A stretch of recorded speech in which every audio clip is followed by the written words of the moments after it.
አለመታመም ጤነኝነት አይደለም። ብዙዎቻችን ይህንን ጥቅስ እንዴት ነው የምንረዳው? እንግዲህ ዛሬ እኔ ቡና ስጠጣ አለመታመም ጤነኝነት አይደለም የሚል ሀሳብ አየሁና ይህ ሀሳብ ወደ ውስጥ የመጣ ምን ያክል ሰዎች ሳንታመም ወደ ሕክምና ተቋማት ሄደን የጤና ምርመራ እናደርጋለን? አለመታመማችንስ የጤነኝነታችን ምልክት ነው ወይ የሚለውን ጉዳይ እንቃኛለን። አብራችሁን እንድትቆዩ ፕሮግራሙን እንድትከታተሉ በአክብሮት እንጋብዛለን። በእርግጥ አለመታመም የጤነኝነት ምልክት ነው? እስኪ ወደ አንድ የጤና ተቋም እንሄድና እኔም ቅድመ ጤና ምርመራ አድርጌ የጤና ባለሙያዎች እንዲሁም ደግሞ በጤና ተቋማት ያሉ ሰዎች ጋር ቆይታ እናደርጋለን። ቡናዬን ጨርሼ ወደ ጤና ተቋማት እንሄዳለን። አብራችሁን ቆዩ።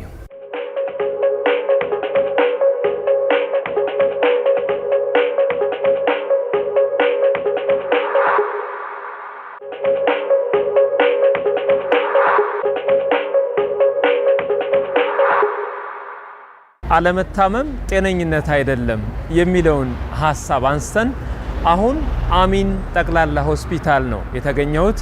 እንግዲህ አጠቃላይ የጤና ምርመራ አደርጋለሁ። የሕክምና ባለሙያዎች ምን ይላሉ የሚለውን ደግሞ ወደ እናንተ እናደርሳለን። እንግባ።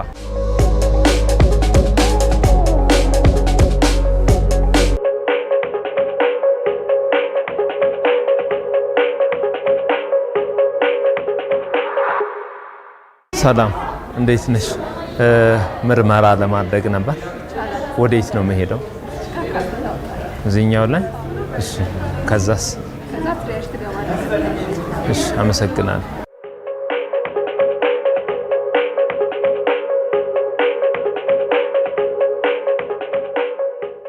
ተመልካቾቼ አሁን ካርድ አውጥቻለሁ። ወደ ምርመራ ክፍል እገባለሁኝ።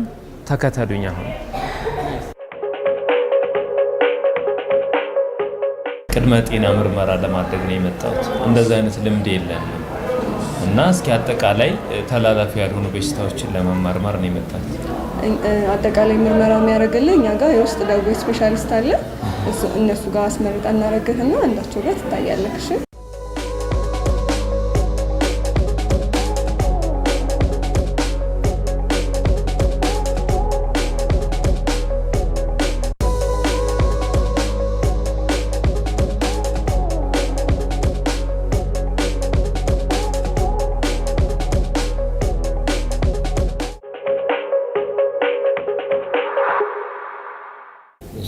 እሺ፣ ምን ችግር አለ?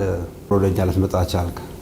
እኔ አላመመኝም፣ ግን እንደው ተላላፊ ያልሆኑ በሽታዎችን ቅድመ ጤና ምርመራ ማድረግ ፈልጌ ነው የመጣሁት። ለዛም ነው እንግዲህ አጠቃላይ ምርመራዎችን ያደረኩት። በጣም ጥሩ። ከዚህ በፊት እንዴት ነው እንደው ወይ እዚህ ወይ ሌላ ቦታ እንደው ራስን ለማወቅ ምርመራ አድርገህ የምታውቅበት ሁኔታ አለ? ሲያመኝ ብቻ ነው እዚህ መጥቼ ታውቃለህ እንጂ በጭራሽ ሄደህ አታውቅም? በጭራሽ መጥቼ አላውቅም። እንደዛ አይነት ልምድ የለኝም። ጥሩ ነው።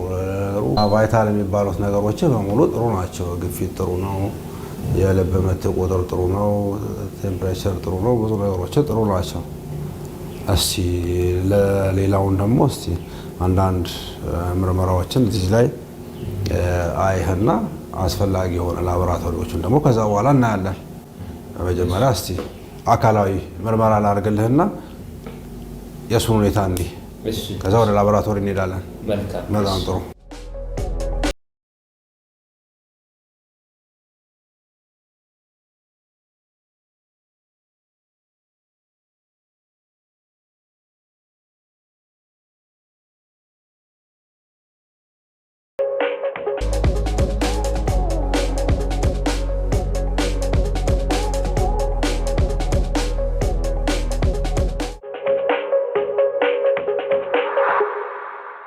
አሁን ባየው አካላዊ ምርመራዎች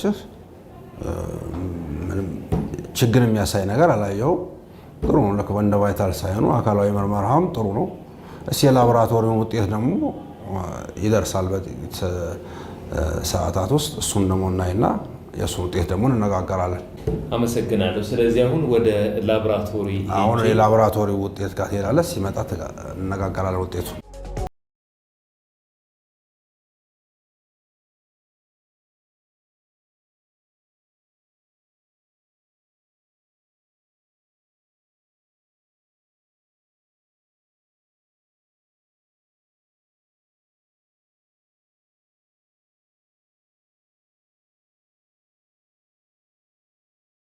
በጣም ጥሩ። አሁን የላቦራቶሪ ውጤት ደርሷል። አጠቃላይ ምርመራ ነው የተደረገው። ሁሉም ነገር ነው የታየው። በሙሉ በሚፈለገው ኖርማል ሬንጅ ውስጥ ነው ያለው። በጣም ጥሩ ውጤት ነው። እንኳን ደስ አለ ብያለሁ። አመሰግናለሁ ዶክተር። እንደዚህ አይነት ልምድ ስለሌለ በእኔ ይጀመር ብዬ ነው የመጣሁት። በጣም ጥሩ ነው። በጣም ጥሩ ነው። ብዙ ሰው እንደዚህ አይነቱን በራስ ተነሳሽነት የሚመጣ ወቅቱን የጠበቀ ተከታታይነት ያለው የጤና ቼክአፕ አያደርግም። ብዙ ሰዎች ላይ የሚታይ ነው፣ ግን እንደው በሂደት የተሻሻለ ይመጣል የሚል እምነት አለ። አሁን እንደው ከድሮ ከነበረው ጋር ስናወዳድረው ግን በጣም በራስ ተነሳሽነት እየመጣ ቼክ የሚያደርግ ሰው በጣም ጥሩ ነው። ይሄ በጣም ሊበረታታ የሚችል ነው።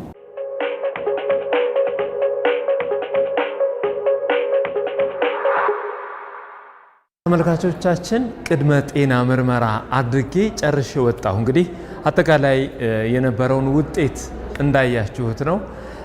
ቅድመ ጤና ምርመራ ማድረግ ለጤናማ ሕይወት እጅግ በጣም አስፈላጊ ነው። አሜን ሆስፒታል ተገኝቼ ነው ቅድመ ጤና ምርመራ ያደረግኩት።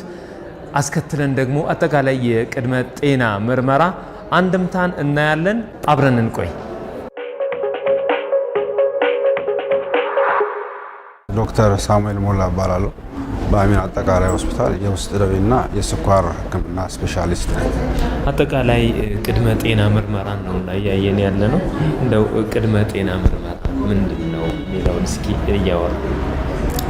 ቅድመ ጤና ምርመራ ማለት አንድ ሰው በራስ ተነሳሽነት ወደ ጤና ተቋም ሄዶ ውስጥ ያለውን የጤና ሁኔታውን የሚያውቁበት መንገድ ነው። ልምድ የለንም እና እንዴት ነው የምታዩት እናንተስ? ብዙ ሰው በራስ ተነሳሽነት ወደ ጤና ተቋም በመምጣት ያለበትን የጤና ሁኔታ የማወቅ ሁኔታው በጣም እየጨመረ መጥቷል። በራስ ተነሳሽነት የሚደረግ የጤና ምርመራ በዋነኛነት ሁለት ጥቅም አለው። አንደኛው አንድ ሰው ምንም ህመም ሳያሳይ በውስጡ የተለያዩ ህመሞች ሊኖሩት ይችላል። ምልክት የለም ማለት በሽታ የለም ማለት አለ።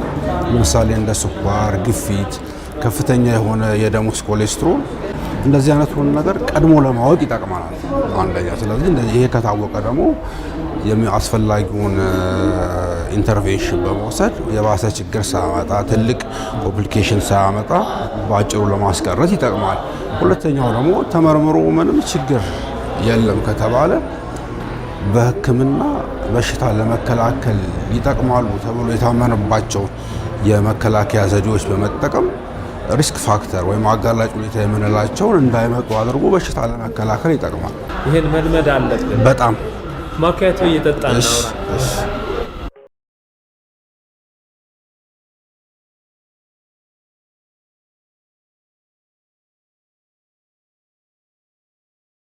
እንግዲህ ዶክተር በተለይ ቅድመ ጤና ምርመራ ማድረግ ወሳኝ ጉዳይ ነው። እሱን እያየን ነው እና ከዚህ አንጻር የጤና ተቋማት ምንድነው መስራት ያለባቸው?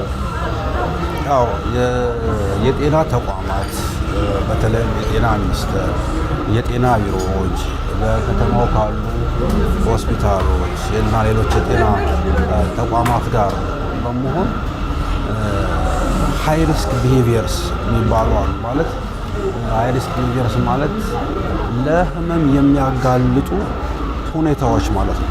እነኚህ ሁኔታዎች እንዴት ህብረተሰቡ አውቆ በሽታ እንዳይመጣ መከላከል እንዳለበት በከፍተኛ ሁኔታ ማስተማር አለባቸው። ለምሳሌ ስለ ደም ግፊት፣ ስለ ስኳር፣ ደግሞ ስላለ ኮሌስትሮል፣ ጤናማ ያልሆነ የአመጋገብ ስርዓትን ስለማስወገድ፣ በቂ የሆነ የአካል ብቃት እንቅስቃሴን ማድረግ፣ ስትረስን ማሬጅ ማድረግ፣ ስለነኚህ ነገሮች በሰፊው በተለያዩ እንደናንተ አይነት ሚዲያዎች ላይ ሰፊ ስራ ከጤና ተቋማት ጋር በመተባበር መሰራት አለበት ብዬ ነው ማለት ነው። ያ ደግሞ በጣም ትልቅ ኢምፓክት አለው።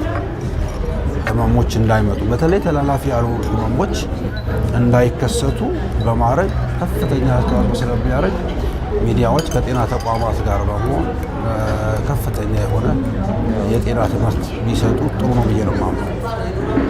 ህብረተሰቡን በማነቃቃት ረገድ እነዚህ ታዋቂ ሰዎች የሃይማኖት አባቶችስ ሚና ወይም ፋይዳ ይኖራቸው ይሆን? በጣም አለው።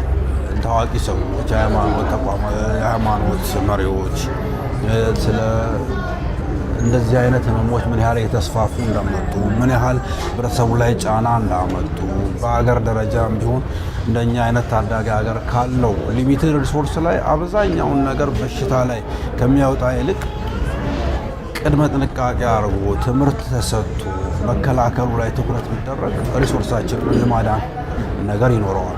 ስለዚህ ታዋቂ ሰዎችን፣ የሃይማኖት አባቶችን እንዲሁም ሌላ ፕሮሚናንት የሆኑ ሰዎችን ከጤና ተቋማት እና ከሚዲያዎች ጋር በማስተባበር እንደዚህ አይነት ትምህርቶች ቢሰጡ ትልቅ ውጤት ያመጣል የሚል እምነት አለ። እንደው በቀጣይ ማህበረሰቡ የጤና ተቋማት ጤንነትን ከመጠበቅ ይህንን ከማጠናከር አንጻር ምን ማድረግ አለባቸው? በየስንት ጊዜ ውስጥ ነው ምርመራው የሚካሄደው የሚለውን የመጨረሻ ሀሳብ እናደርግ። ለእነዚህ ተላላፊ ላልሆኑ ህመሞች ተጋላጭነት ያላቸው ሰዎች ማለት ውፍረት ያለባቸው ሰዎች ወይም ከሚፈለገው በላይ የሰውነት ክብደት ያላቸው ሰዎች፣ ብዙ እንቅስቃሴ የማያደርጉ አብዛኛውን ጊዜ ቁጭ ብለው የሚውሉ ሰዎች፣ ጤናማ ያልሆነ የቅባት የካርቦሃይድሬት ምግቦችን የሚያዘወትሩ ሰዎች በጣም ፍሪኩዌንት በሆነ ምናልባትም በአመትም እስከ 2 ዓመት ባለው ጊዜ ውስጥ ተከታታይ የሆነ የጤና ምርመራ ቢያደርጉ ይችላሉ። ሌላው ደግሞ እንደዚህ አይነት ሪስክ ፋክተር የሌለባቸው ሰዎች ደግሞ እስከ 3 ዓመት ባለው ጊዜው ወደ ጤና ተቋማት እየሄዱ አስፈላጊውን ምርመራ እንዲያደርጉ ይመከራል። በተለያዩ ተቋማት ውስጥ የተለያየ ሙያ አላቸው። ሕክምናው ላይ ብቻ ሳይሆን የስነ ምግብ ባለሙያዎችን በማነጋገር ምን አይነት ምግቦች ቢወሰዱ ጤናማ ናቸው፣ የትኛው አይነት ቅባት ነው ለጤና ጎጂ፣ የትኛው አይነት ቅባት ነው ለጤና አስፈላጊ፣ የትኛው ካርቦሃይድሬት ነው ለሰውነት ጥሩ ጠቀሜታ ያለው፣ ክብደት ለመቀነስ ምን አይነት ምግብ አመጋገብ ስርዓት ብንከተል ነው የሚለውንም ከስነ ምግብ ባለሙያዎችን ጋር ኮንታክት አድርጋችሁ እንደዚህ አይነት ፕሮግራም ታዘጋጁ ነው ብዬ አምናለሁ። አመሰግናለሁ። በጣም አመሰግናለሁ።